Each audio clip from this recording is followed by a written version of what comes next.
Olá, boa noite para você. Susto no anel rodoviário de Belo Horizonte. Um avião de pequeno porte caiu na marginal e atingiu um muro. Foi perto do bairro Carlos Prates, onde existe um aeroporto. Polícia Militar Rodoviária, Corpo de Bombeiros e SAMU foram acionados. Somente o piloto estava na aeronave que ficou destruída. A cobertura completa do acidente você vê ainda nesta edição. Aguarde. A polícia desarticulou a quadrilha especializada em roubos de relógios de luxo na capital. Hoje, outras 2 pessoas suspeitas de participação nos crimes foram apresentadas. Os 2 homens foram presos no interior de São Paulo. Daniel Rodrigues Pereira, de 35 anos, foi detido em casa com este relógio da marca Rolex no pulso. Ele confessou a participação nos crimes. Eu escalava, executava e vendia. Escalava é você ver o relógio, conhecer ele, entendeu? Abordar a vítima e repassar. O Eldel César Cabral, de 21 anos, que negou participar dos crimes, tem no braço uma tatuagem da marca dos relógios que, segundo a polícia, costumava roubar. No início do mês, outros 4 integrantes do bando foram detidos. O grupo agia sempre da mesma forma. Uma pessoa observava as vítimas em shoppings, aeroportos e supermercados. As informações eram repassadas por meio de um celular para um comparsa que de moto cometia o roubo nas ruas. Quem assaltava sempre era escoltado por outros criminosos que estavam em carros e motos. Um dos casos foi nesta avenida movimentada de BH, onde um advogado foi abordado no sinal. Ao tentar fugir do bandido, ele levou um tiro na perna. Eles ficavam hospedados aqui por um breve período de tempo e, conquistado o objetivo, quando conseguiam subtrair 5 a 7 relógios, retornavam a São Paulo e repassavam esses relógios a um receptador. Representava um lucro de aproximadamente de R$ 1.000 a R$ 3.000 por relógio para cada um dos integrantes. A maioria dos integrantes da quadrilha era de São Paulo, porém o grupo atuava não só no estado, como também no Rio de Janeiro e principalmente em Minas. Só no período de 1 ano de investigações, a polícia registrou 31 roubos de relógios de luxo em Belo Horizonte. 10 pessoas ligadas à organização criminosa já foram presas. A polícia investiga um outro homem que não teve o nome divulgado. O receptador dos relógios, que custavam de 20 a 120 mil reais cada, está sendo procurado. Um comerciante e a família dele ficaram reféns de bandidos armados em Santa Luzia, na Grande BH.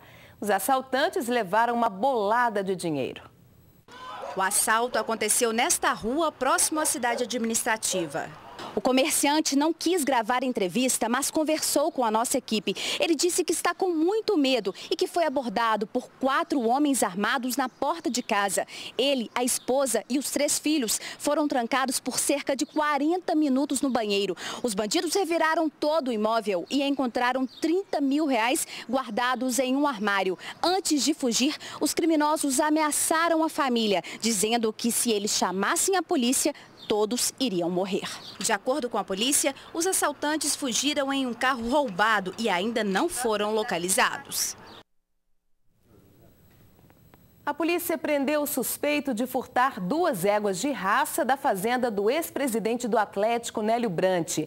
O crime foi no início do mês numa propriedade rural que fica em Ferros, na região central de Minas. As éguas da raça Manga Larga Paulista foram levadas numa saveiro com uma carretinha para transporte de animais. A Divisão de Operações Especiais conseguiu localizar um dos suspeitos, identificado como Wallace Carneiro Silva, por meio da placa do veículo. Os policiais descobriram que a carretinha havia sido alugada e a caminhonete conduzida por ele era roubada. Ainda de acordo com a polícia, o homem levou as éguas da cidade de Ferros para o bairro Goiânia, em BH, onde mora. Os animais foram deixados num lote enquanto aguardavam um comprador. Eles acabaram sendo arrematados por um fazendeiro que não sabia do crime. Cada uma foi vendida por R$ 5 mil, valor bem inferior ao preço real dos animais, que varia de 50 a 100 mil reais. Até o momento, todos os levantamentos que a gente fez, quem comprou está de boa fé. Não comprou num preço muito abaixo de mercado, por quê? Porque ele não tinha noção do real valor e do pedigree da raça das éguas. E a bandidagem não está dando sossego nem para os mortos. Um cemitério de Varginha, no sul do estado, foi invadido por assaltantes. Veja o que eles aprontaram. Para entrar no local, os bandidos cortaram a grade da janela do antigo velório, onde hoje funciona o almoxarifado do cemitério. Os criminosos pegaram 2 roçadeiras que estavam neste canto.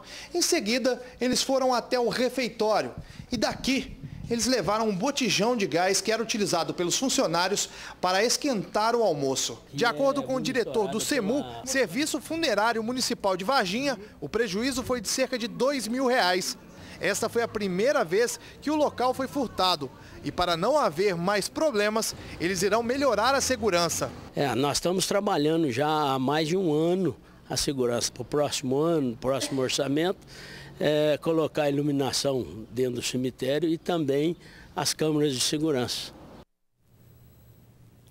Uma moradora do Morro do Papagaio, na região centro-sul de BH, denuncia agressões que teriam sido cometidas por militares da Rotam contra parentes dela. A casa da mulher teria sido invadida pelos policiais. De acordo com os moradores, os militares da Rotam foram até esta casa em busca de um suposto foragido da justiça. Segundo a dona do imóvel, os PMs que não apresentaram mandado de prisão e de busca e apreensão procuravam o cunhado dela, que está preso, condenado a 16 anos de prisão por homicídio. Aí eles foram, subiram, falaram, vamos entrar lá, subir lá pra cima. Eu falei, a casa não é minha, a casa é do meu cunhado, ele tá preso e a casa tá alugando. Aí a gente vai entrar, só vai olhar na escada. Falaram que só ia entrar naquela escada ali. A mulher afirma que os policiais invadiram a casa e reviraram o imóvel. Eles apreenderam um revólver calibre 38 e um cigarro de maconha. Segundo Eliane, os militares ainda agrediram a sogra e o marido dela. Thales Lucas da Fonseca Ferreira, de 22 anos, foi preso e levado pela PM. Aí esse começou a bater no meu marido, a pisar na cabeça dele, na garganta, ele tá todo machucado, cheio de lesão. A minha sogra chegou do serviço, foi entrar, eles empurraram ela no chão, bateram bastante nela também. E xingando a gente, falaram que ia levar meus filhos para o conselho tutelar. E eu não tenho precisão, porque eu sou uma mãe honesta, sou uma mãe direita, eu tenho prova e testemunha. Eu quero justiça, eu quero correr atrás. Não é todo mundo que mora na favela que é vagabundo, não, gente. A gente é trabalhador. De acordo com o Coronel Sacramento, comandante da Rotam, a PM esteve no Morro do Papagaio depois de receber uma denúncia de que havia drogas na residência. Ainda segundo o comando, os militares não entram nos locais sem a devida autorização. Na casa foram apreendidos meio quilo de cocaína, 2 pedras de crack, 100 buchas de maconha, dinheiro e uma balança. Perto do imóvel ainda foram encontrados um revólver calibre 38 e munição. De acordo com a Rotam, as denúncias dos moradores vão ser apuradas pela Corregedoria da Polícia Militar. E a Polícia Militar fechou o cerco às lojas que vendem produtos com apologia à maconha. A batida foi em Uberaba, no Triângulo. 120 peças de roupas foram apreendidas. Camisetas, bermudas, bonés, meias, cuecas. Todo o material fazia referência à droga. Em uma das 3 lojas fiscalizadas, foram encontrados utensílios que facilitam a trituração da maconha e papéis especiais para enrolar o cigarro. São 3 pessoas conduzidas, um proprietário de uma das lojas e 2 pessoas, uma gerente e uma outra que tem um filho com um proprietário. Essas pessoas vão ser entregues ao delegado de plantão, onde o delegado vai verificar se vai haver algum tipo de autuação enquadrada no artigo 286, que é a apologia ao crime, inclusive aí pode ser ao tráfico, ao uso de drogas, e posteriormente ele tomará as medidas cabíveis. Enterrados os corpos de 2 pessoas mortas a golpes de facão e foice em Conselheiro Pena, no leste do estado. 2 suspeitos foram presos, um deles é filho de uma das vítimas. Os corpos de Jair Leandro Gonçalves, de 60 anos, e Nilson dos Santos Santana, de 58 anos, foram encontrados em estado de decomposição e tinham cortes feitos à foice por toda parte. Olha só, esta é a casa onde aconteceu o crime. A perícia já esteve aqui, a casa está aberta, mas o cenário ainda é o mesmo. O mau cheiro aqui é muito forte. De acordo com a delegada que toma conta do caso, as 2 vítimas foram mortas no sábado à noite, enquanto dormiam nesta cama. Aí ontem era o dia de entrevista para ele aposentar, cheguei aqui, o filho da dona Nilce, falou comigo assim, vai lá e fala com o senhor Jair para ele vir, já é quase na hora dele ir para aposentar. Aí eu subi, cheguei lá, televisão chiando, aí bati na janela com um pedaço de pau, nada, ninguém respondeu nem nada. Aí eu olhei assim, peguei e vim embora, eu cheguei aqui, falei com ele, ele montou na moto e foi lá, entendeu? Aí ele que achou. Ronildo Gonçalves é filho da vítima Jair Gonçalves e teria confessado que matou o pai e a madrasta com a ajuda de Almir. Atualmente estava tendo um conflito por eles alegado que o pai não estaria aceitando o relacionamento homossexual do filho. E nós apuramos até o momento que os autores seriam o filho e o companheiro, que esteve também no local. Ambos usaram a foice e desferiram golpes contra as vítimas deitadas dormindo na cama. A justiça expediu um mandado de prisão temporária e os suspeitos foram levados para o presídio de Conselheiro Pena. O governador Alberto Pinto Coelho reuniu a imprensa hoje para um balanço da gestão atual que se encerra amanhã. O governador disse que o salário do funcionalismo público a ser pago no mês de janeiro está garantido e que o Estado entrega o caixa com saldo positivo. Com superávit positivo de 200 milhões de reais, com recursos assegurados em caixa para pagar o salário do funcionalismo. Também participaram da coletiva os secretários de Estado de Fazenda, Leonardo Colombini, e de Planejamento e Gestão, Renata Vilhena. Ela ressaltou que o descumprimento pelo Banco do Brasil de um contrato de empréstimo prejudicou o andamento de obras de infraestrutura em Minas. A situação está na Justiça. Agora nós estávamos pendentes da última parcela do Banco do Brasil, em torno de 1,70 bi, que desde agosto nós já teríamos direito a receber. Publicamos a relação de obras que foram paralisadas. Imediatamente a Advocacia Geral do Estado entrou na Justiça, a exemplo do que aconteceu em outros estados, como Paraná, e tivemos a liminar, o Banco do Brasil recorreu, nós ganhamos na segunda instância e foi dado um prazo até o dia 23 de dezembro para que o depósito pudesse ser feito. Esse depósito não foi concluído. O próximo governo tem uma margem aproximada de 9 bilhões de reais para fazer investimentos através de novas linhas de créditos em nosso estado. Os moradores da capital vão pagar mais por alguns impostos e taxas a partir do ano que vem. Entre eles está o IPTU, que teve aumento de quase 7%. A partir do dia 5, começa a ser enviado o primeiro lote de guias do IPTU para a casa dos contribuintes. Os donos dos imóveis vão ter até o dia 15 de fevereiro para efetuar o pagamento da primeira parcela. Eles vão poder dividir o valor dos tributos ou adiantar as prestações.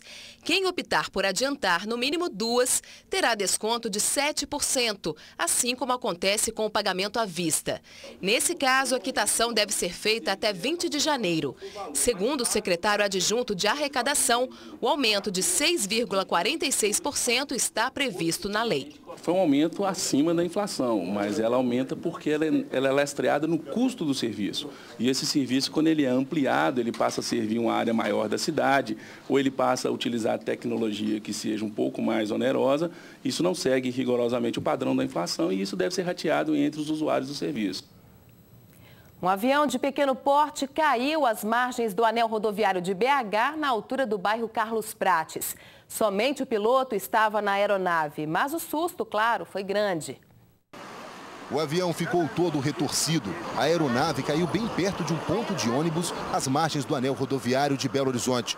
Os destroços ficaram pelas pistas. O trem de pouso foi arrancado. Segundo testemunhas, o avião perdeu a altitude quando já se aproximava do aeroporto Carlos Prates. Com isso, uma das asas bateu na mureta de proteção da rodovia. A aeronave também atingiu o canteiro central e, com o impacto, foi arremessada para cima da calçada.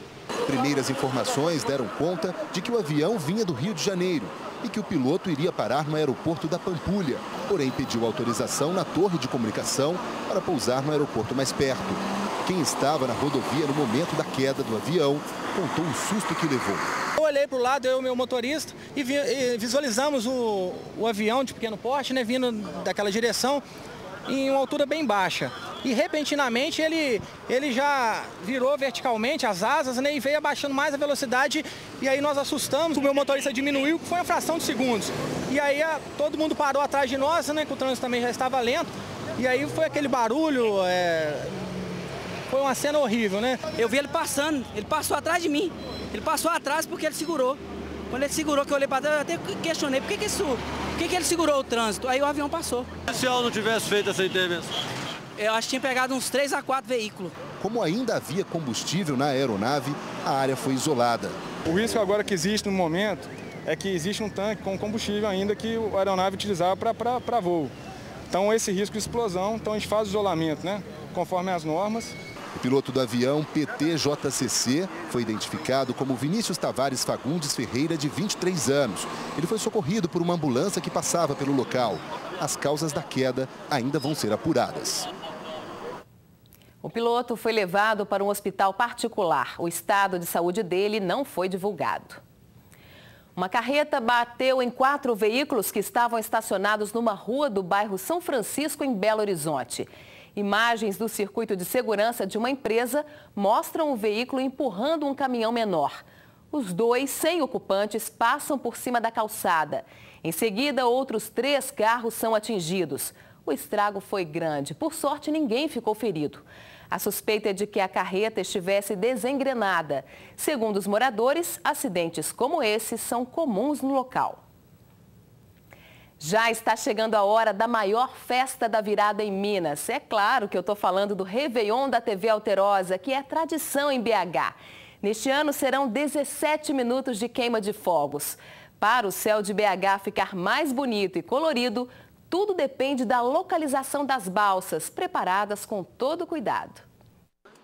Dentro de cada um destes tubos com explosivos há muitas surpresas que vão se revelar no céu da Pampulha e que prometem irradiar muita energia positiva. E falta pouco para ficar tudo pronto. A equipe está finalizando a ligação do sistema computadorizado, responsável pelo disparo dos fogos. São 6 balsas que já começaram a se movimentar na lagoa.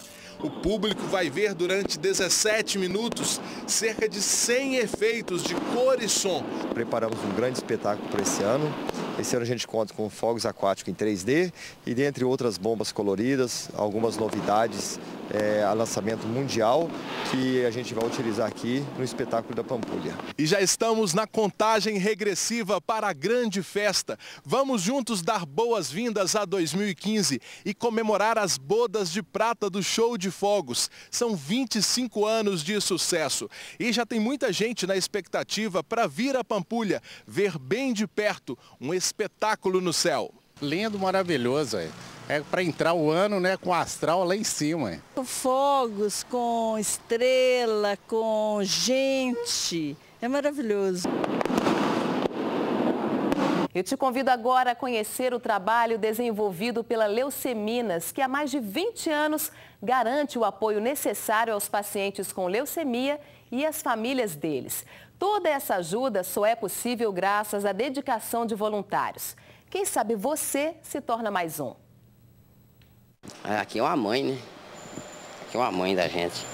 Se você precisar aqui, tá sempre às ordens. É assim que Michel define o acolhimento que há 22 anos recebe da Leuceminas. Instituição que atende pacientes com leucemia, um tipo de câncer que começa na medula óssea e atinge o sangue. A casa recebe gente de todo o país. Este mecânico é do Pará. Ele está em Belo Horizonte há 3 meses e encontrou na entidade apoio, carinho e incentivo para lutar contra a doença. A gente tem convivido com pessoas que já tinham essa doença, estão curados, né? Então, assim, de certa forma, a gente se sente mais acolhido, mais seguro, né? A Leuceminas foi criada há 26 anos por seu Matozinhos. Na época, a filha do aposentado sofria com a doença. Graças a Deus, ela curou e tudo. Aí nós juntamos 8 pais e tiramos da porta do Hospital da Santa Casa, ali do Hospital das Clínicas, na época, 6 crianças. Foi difícil? Foi. Cada um tirou algo de dentro de casa para montar essa casa. Mas nós não desanimamos, não. Hoje a entidade atende 203 famílias e tem capacidade para abrigar 82 pacientes. Por falta de recursos, a instituição não possui funcionários. Todo o trabalho é feito pelos próprios parentes dos pacientes ou voluntários, como Dona Maria Lúcia, que há 10 anos ajuda a Leuceminas. É uma coisa que eu gosto de fazer, lá onde é que eu moro também, eu ajudo muito também as pessoas que é camada, eu ajudo a dar banho, trocar fralda, então é uma coisa que eu gosto mesmo de fazer. O tempo e o amor. Você está longe com um paciente doente e você não tem ninguém. Chega uma pessoa de fora e te dá a mão, você cresce. Para ajudar a Leuceminas, você pode ligar para estes números que aparecem na tela. As informações sobre os dados bancários estão na nossa página na internet, alterosa.com.br/J2. O Jornal de hoje termina aqui. Muito obrigada pela sua companhia. Se quiser, entre em contato comigo pelas redes sociais, Twitter, Instagram e a fanpage no Facebook. Boa noite para você e até amanhã na nossa primeira edição ao 12:30. Tchau.